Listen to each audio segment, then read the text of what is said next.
Last week, a new colleague Kathy, 33, started at my 25 workplace.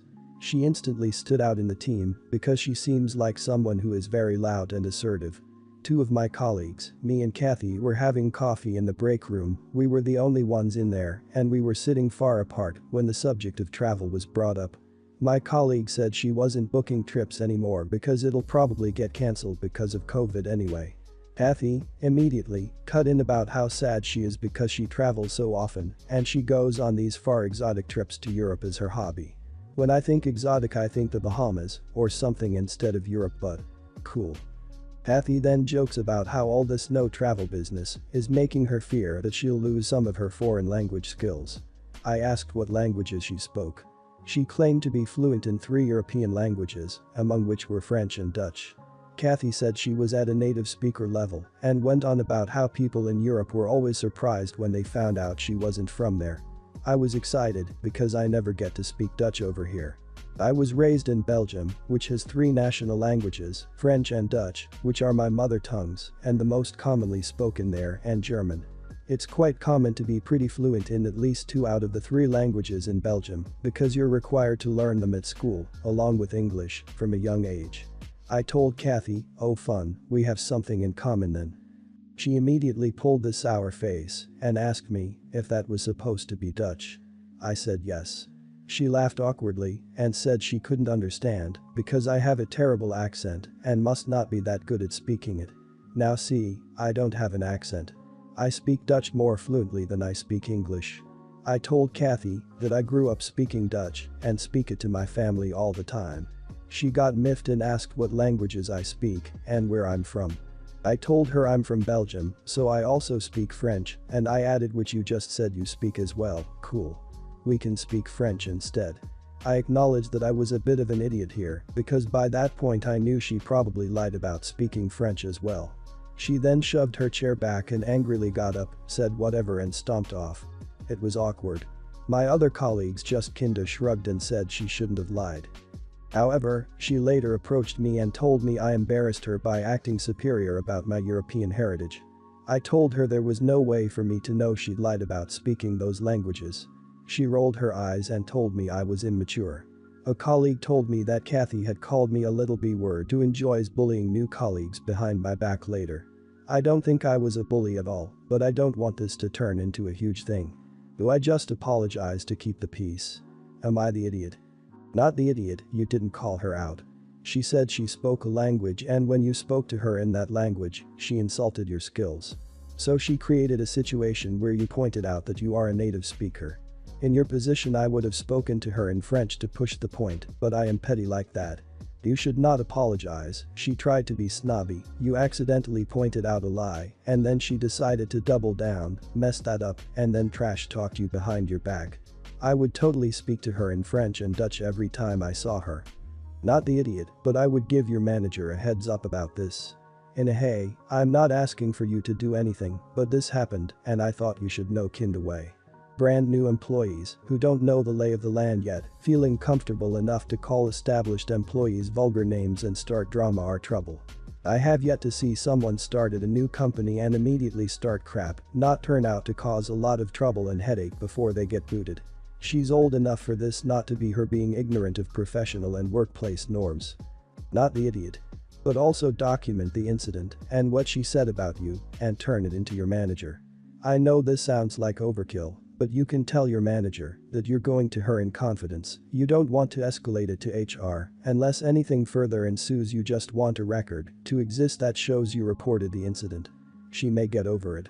Or, she may decide to get petty and rude at work, in which case you'll want documentation of her behavior at a later time. I'm a widower with an 8-year-old son. His teacher is new in our town, she only arrived last September and lives in our block, we're practically next door neighbors. Like, if we're out on our balconies, we can see each other and talk. She obviously knew no one here, so over these past few months and especially during the lockdown, we grew kinda close. We had a bit of a moment the other day, I asked her out, she said yes. But we both decided to wait until the school year was over. I called my sister to tell her, and she called me an idiot. She said that I shouldn't be doing that to my son because it's not uncommon for boys his age to develop crushes to their teacher and that I don't want to make things complicated for him. I told her that she doesn't know what she's talking about cause I was sure my son couldn't care less since he already has a crush on a classmate of his. And also I wasn't asking for her advice, I was just calling her with some good news. She doubled down and told me that I was being irresponsible because 8-year-olds can be very fickle and get 3 different crushes in 1 week, so I shouldn't count on him not becoming jealous of me. I told her that that was it with this discussion and I'd hear no more. If his teacher thought there'd be no problem, then there was no problem. She apparently thought that wasn't a good enough point either, cause since isn't the most experienced teacher, she's 25 and has only been working for a couple of years.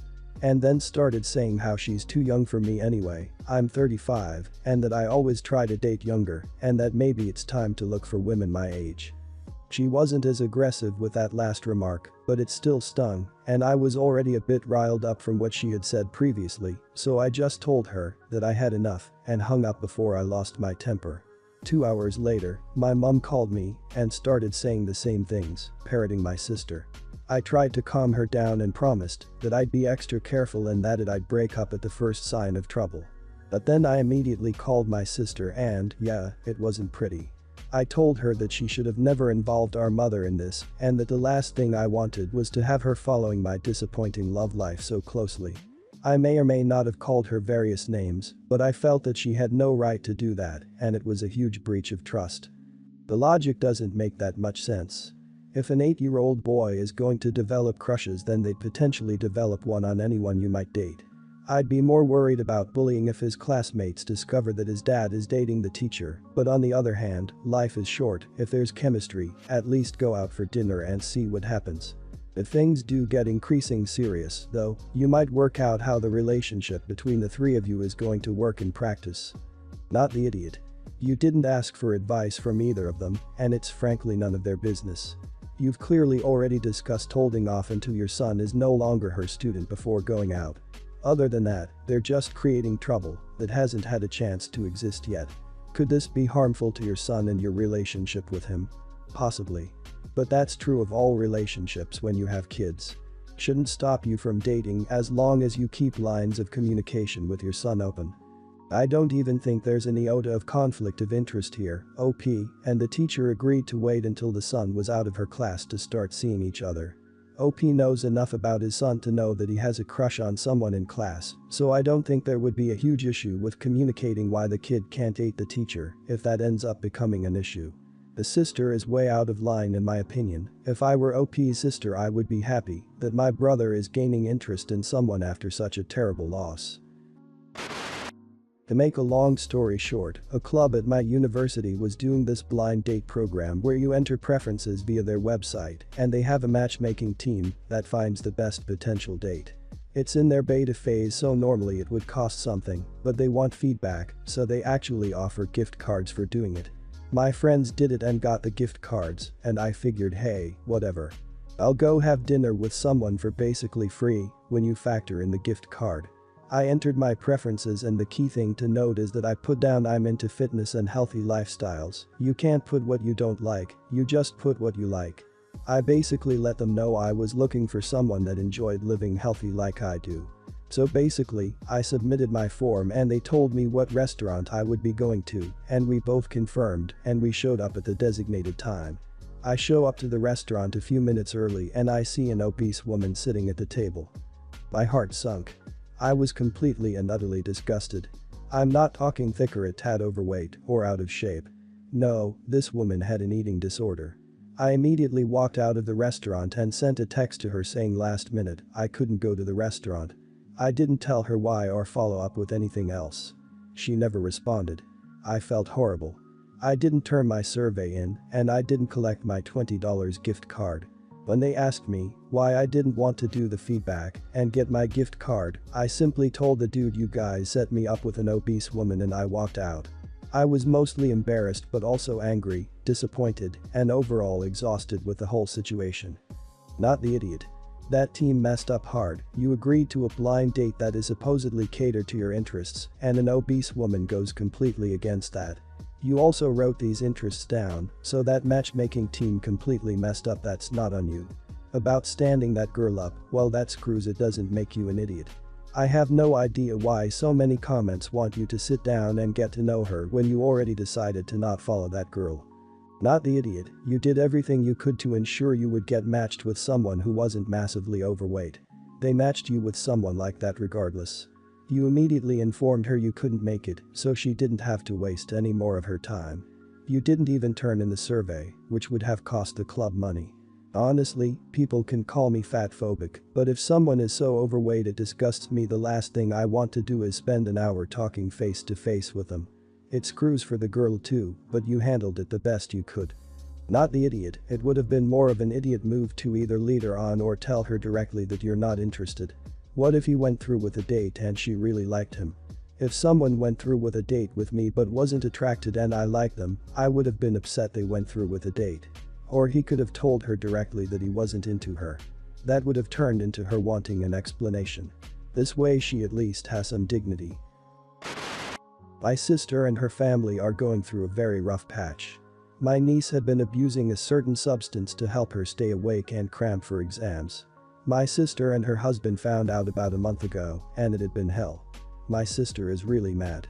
She hadn't spoken to my niece since she found out. She makes her food and drops her off at the rehab program, but she ignores her.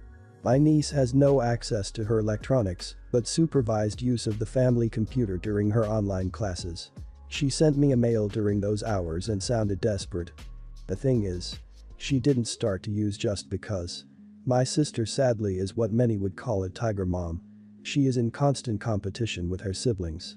When she gets below an A, she gets punished in the same way my sister is punishing her right now. With silence and disappointment.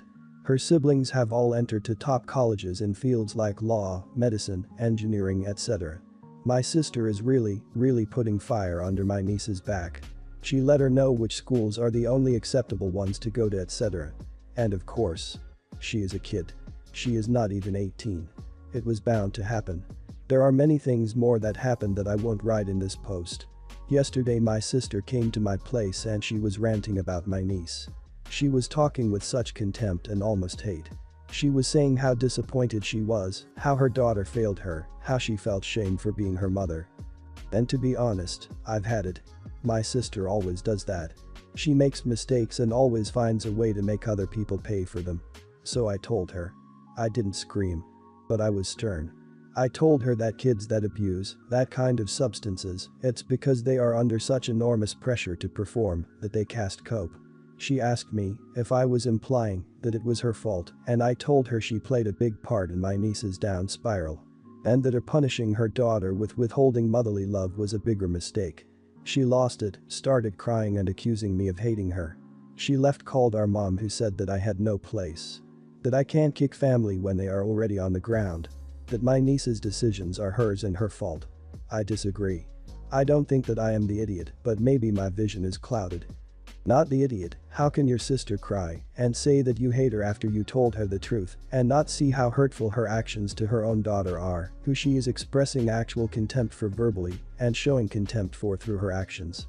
Your sister sounds like a narcissist, and if your family is on her side, they need to pull their heads out of their holes. Try to support your niece as much as you can. If your sister and family can't see how messed up they are being, they will probably continue harming her mentally and make recovery harder for her. Not the idiot. One of the things about being human is you make mistakes. To be a good human, you have to listen when people tell you you're making a mistake, realize you are in fact making a mistake, and take the appropriate steps to fix it. You told your sister that she was making a mistake, no lying or exaggerating the truth, and she tried to turn it around so you were the bad guy and she was the innocent bystander. I hate when people can't take responsibility for their own actions. Keep being there for your niece, she needs you. Not the idiot. I don't think your vision is clouded at all. Your sister seems to see your niece as a trophy or status symbol, not a child to guide and guard and treasure. It's a shame that she chose to interpret what you said as hating her, because there could have been a real breakthrough there, but with your mother taking your sister's side, that's unlikely. I hope a rehab program is helpful for your niece and that you're able to stay in some sort of contact, because she's under tremendous pressure. I love fashion and makeup. I am always up to date on the latest trends and spent a good amount of time each morning on my clothes and makeup. It boosts my confidence and I love to start every day with a different look. I especially love to dress in vibrant colors, extraordinary patterns and cuts. While the field I work in doesn't have anything to do with fashion, it's not seen as unprofessional to dress a little more eccentric. My company in particular does not care.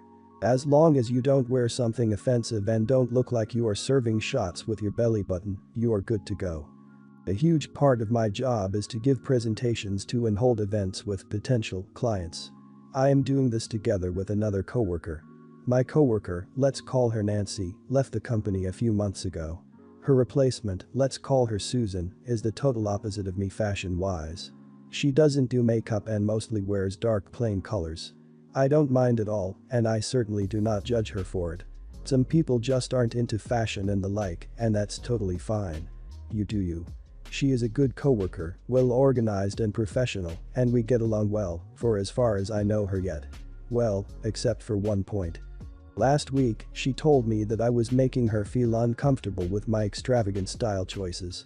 She told me it was very irritating to work with someone dressed like that and that it was distracting our clients from her when she was speaking and from the event itself.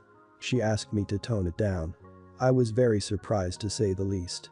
Nancy and none of my other coworkers or bosses ever told me that my style was distracting or inappropriate or the like. I even get complimented on my look quite often. Well, since all my other coworkers and my boss do not have a problem and I never got any negative feedback from our clients, I did not tone it down. How I dress is a big part of who I am and should be totally acceptable, as long as I am not overstepping company dress codes or the like. Susan was very disappointed to say the least. She did not talk to me about it yet again. I can tell that it bugs her, but after all, it is not my problem. It's not her place to tell me how to dress. So, am I the idiot for keeping my style the way it always was, even if it apparently bothers my coworker? No idiots here. I think that when the two of you are representing your company, you should aim to create a cohesive image rather than polar opposites.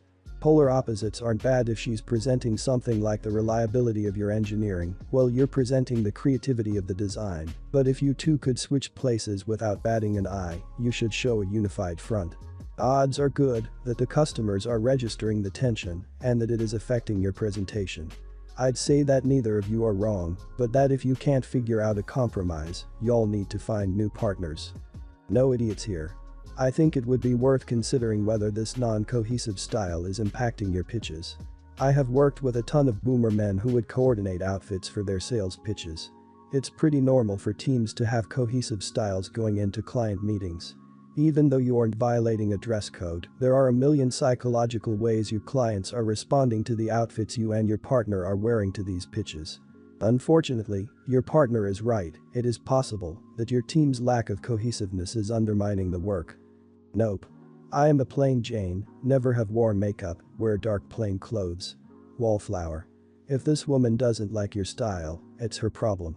If she says anything else, then I suggest you say, Nancy, I do not want to affect our company's business. Why don't you and I go talk to our bosses about my style of dress and see what they say? See what she says. I'll bet she backs off. Whenever I had an issue with employees or peers and used that tactic of going together to talk to a boss, they ran like the wind.